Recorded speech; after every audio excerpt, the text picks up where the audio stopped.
Well, hello and welcome to all of our viewers who are here with us today. I'm Kristen Schwartz, licensed midwife and one of the MCs here at Gold. And today I'm here chatting with Renee Beebe. Welcome, Renee. Hi, thank you. Oh, it's wonderful to have you back here at Gold. You are going to be part of the first ever tongue tie conference that we have here. We always had our symposiums, but this year we have a full conference, and you are part of the add-on package. That is a very exciting package called Navigating Challenges in the Care of Tongue-Tied Babies.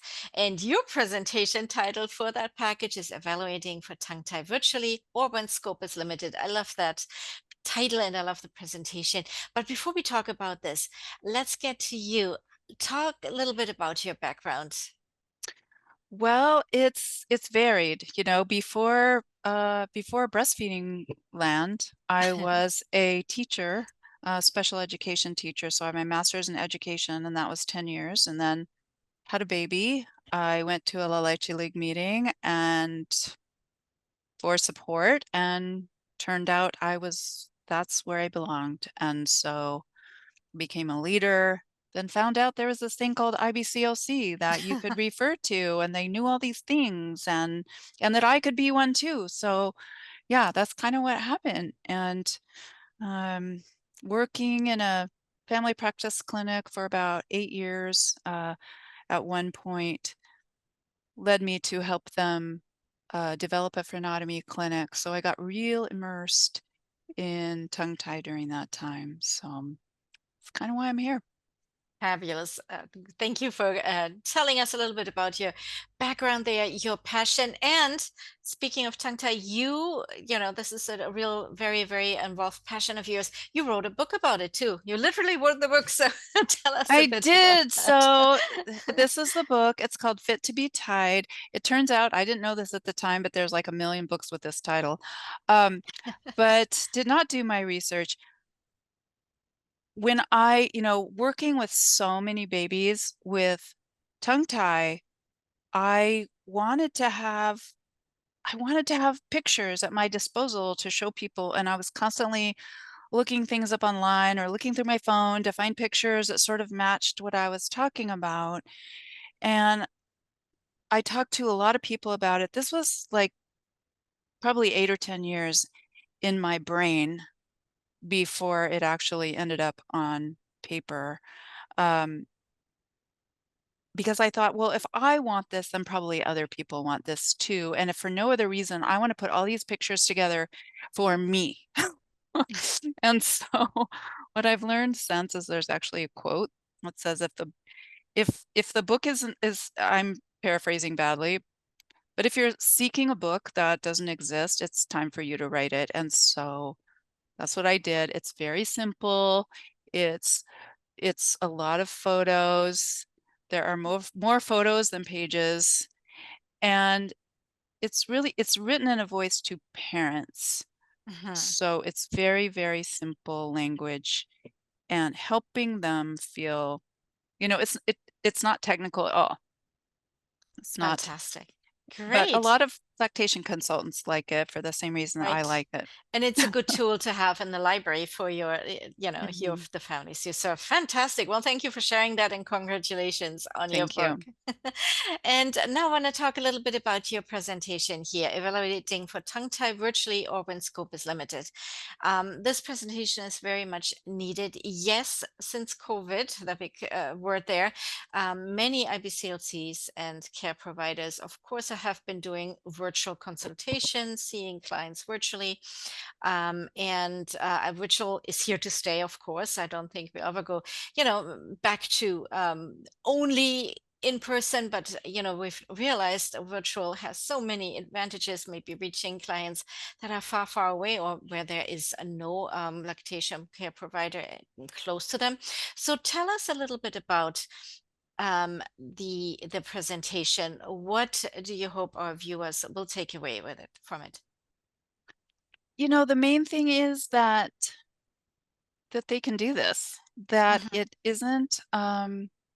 it isn't something that uh is an only. I think that's what I get a lot is when I hear in various Facebook groups that, oh, this person really wants this person needs an in-person Hmm. consult because I think the baby has a tongue tie. And I'm the Hmm. one that's speaking up, no, this person needs somebody who can evaluate one way or another, either in person or virtually. And so that's what I want people to know is that they can learn how to do this and they can do Hmm. it. It's effective. And Hmm. also that parents are very willing and able to help. Have I can see this actually also being a benefit involving the parents like that because they become part of the care, right? I mean, they're active Yes. participants. They're not, and I think this is very important. It's their baby. It's their experts of their baby, of course, right? So I find this very beautiful. I've seen some examples how you teach in, getting parents to be part of this, and I feel like this must feel really good to parents too that they are part of this care plan and helping and being there with their baby. Have you experienced this? Oh, absolutely. And they're once you tell them what to observe or what to feel, Hmm. then they get it. It's just like, when we were learning, we didn't know, but once somebody Right. showed us, we knew how. We're not magic, and they can learn too. And then, yes, absolutely. I really think it leads to self-efficacy, because Hmm. they are part of it for Hmm. sure. Hmm. Now, are there any specific questions you collect beforehand before you have the consultations? What are some questions you can ask the parents to kind of guide them along? Because I feel like communication, especially in a virtual environment, is very, very important, right? It's not as easy as, oh, you can turn the baby to the side and then see. You have Yes. to give really specific instructions to the parents, and also probably, I don't know if you have some kind of pre-homework for them, so talk a little bit about that. I have a handout that goes with each virtual consult that explains in detail how to set up the lighting, how to use the different cameras, etc. I think maybe one or two people have read that. Honestly, they Yeah. are not reading these things, and so I don't really expect them Hmm. to they're not reading the things I send them. I think that's a pervasive issue. But I do Yeah. have a desktop folder that when I'm doing a virtual consult, I can pull from various photos and videos so I can show them this is what we're going to do today. And this is what we're Mm-hmm. looking for. And that seems to be sufficient. They get it. They might watch it 3 or 4 times. Or they might say, I want to do this at a later time. My baby's kind of crabby right now, Hmm. but they do it. So, yeah, they do have to. I suggest that they log in with 2 devices. A lot of times they don't, but we can do that in the moment. Hmm. So you're very flexible in your approach there as well, Well, we so have to be when we're yeah. working with parents, right?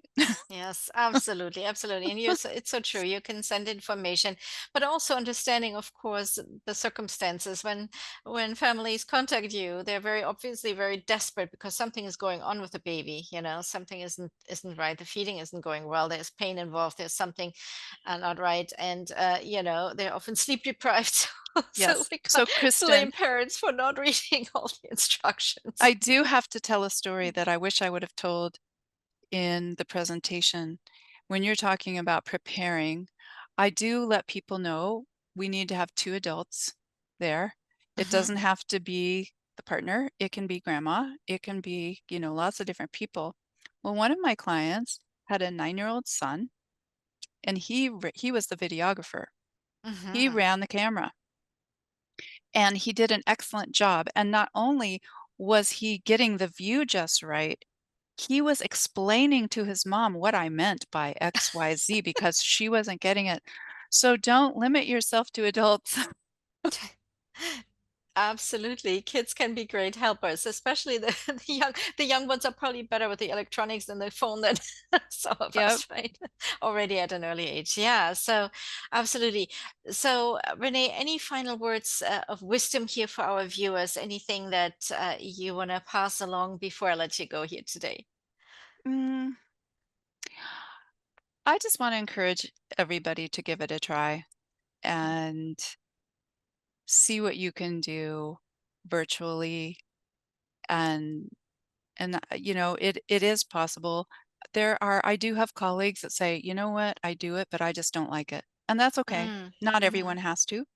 mm-hmm, But maybe know the people who do mm-hmm, so that you can refer. And the other thing is that I would just say is that it really, I think it expands your reach, like you were saying.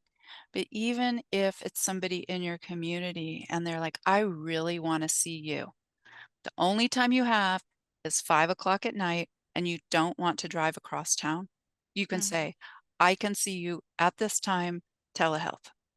mm-hmm, And you can get that preliminary work done and get them going on a path before you can see them. I use it a lot mm-hmm. in that reason. So Absolutely. do it. Yeah, got it. What a good tip. Yeah, right there. Do it now and get them on their way. To get one of the things I like that you say is, you don't have to call it because, depending on where we are in our IBCLG journey, or sometimes, as you said, we might not be able to really identify or diagnose, Hmm. and I think this is holding many people back, right? Like, Hmm. but we can document our findings, right? I love it when doulas contact me and say, Renee, I've noticed this baby has friction blisters. This baby has a little heart-shaped tongue. This baby has these things. What do you think? And I say, yes, I would like to see them. Mm-hmm. So, we can all learn those things to look for Right. and then provide guidance to the parents about next steps. Mm-hmm. Fantastic. Well, Renee, it was so nice to have you back here Thank at you. Gold, and I'm looking forward to the presentation. Thank you so very much for being here with us today. Thank you. And now some more information for our viewers. As I mentioned, this presentation is part of the lecture pack that is an add-on to our Gold Tongue Tie Conference of 2024. The title of this presentation is Evaluating for Tongue Tie Virtually or When Scope is Limited. You can find out more about all these presentations in the conference, the live presentations, and the add-on packages by going to goldtonguetie.com. The conference will be live in September, and we hope to see everyone there. Thank you so much for being here today, and we hope to see you at the conference. Bye bye, everyone.